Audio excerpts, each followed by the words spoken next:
ইসরায়েলের বিরোধী দলীয় নেতা ইয়ার লেপিড ইন্টারভিউ দিচ্ছিল এমন সময় ইরানের মিসাইল হামলা, সব ফেলেই ইসরায়েলের নেতা পালায় বাংকারে।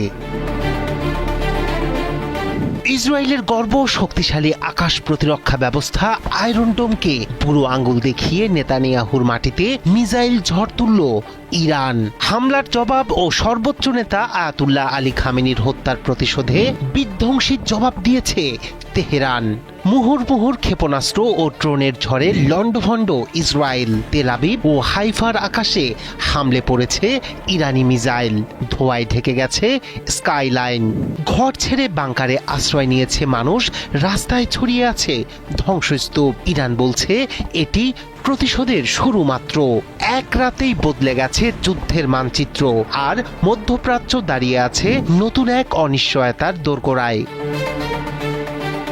ইরানে হামলা ও সর্বোচ্চ নেতা আয়াতুল্লাহ খামেনিকে হত্যার জবাবে ক্ষেপণাস্ত্র ও ড্রোনের ঝড় তুলেছে ইসলামী বিপ্লবী গার্ড IRGC। রোববার ভোরে শুরু হওয়া এই হামলায় লন্ডভন্ড গুরুত্বপূর্ণ শহর ও সামরিক স্থাপনা।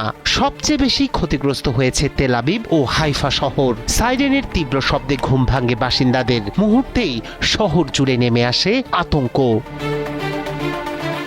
তেহরান ভিত্তিক সংবাদ মাধ্যম তাসনিম জানায়, তেল আবিবের কৌশলগত স্থাপনায় সরাসরি আঘাত হানে একাধিক ক্ষেপণাস্ত্র। সামাজিক মাধ্যমে ছড়িয়ে পড়া ভিডিওতে দেখা যায় বহুতল ভবনের একাংশ ধসে পড়েছে, রাস্তা জুড়ে কাঁচ ও কংক্রিটের ধ্বংসাবশেষ। কিছু এলাকায় ঘন্টার পর ঘন্টা ধরে জ্বলছে আগুন। ধ্বংসস্তূপ সরিয়ে আটকে পড়াদের বের করার চেষ্টা চালায় উদ্ধার কর্মীরা।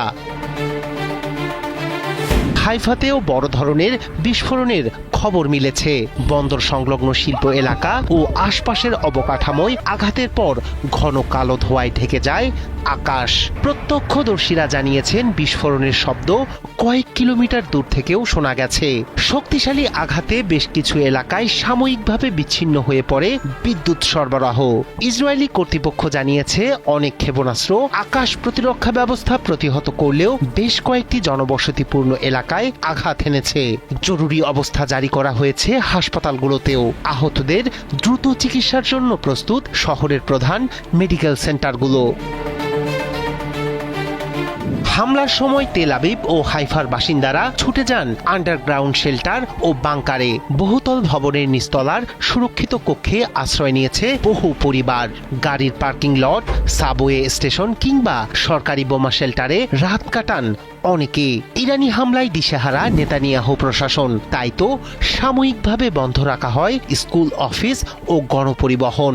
ইরান দাবি করেছে এই হামলা তাদের প্রতিশোধমূলক অভিযানের অংশ। তেল আবিবের আলোচিত স্কাইলাইন এখন ধোঁয়ায় আচ্ছন্ন। হাইফার আকাশে ভাসছে বিস্ফোরণের ধ্বনি। এক রাতেই বদলে গেছে চেনা দৃশ্যপট।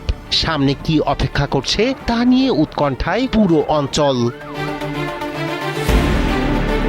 রায়হান কবির, শুভ্র, ৭১।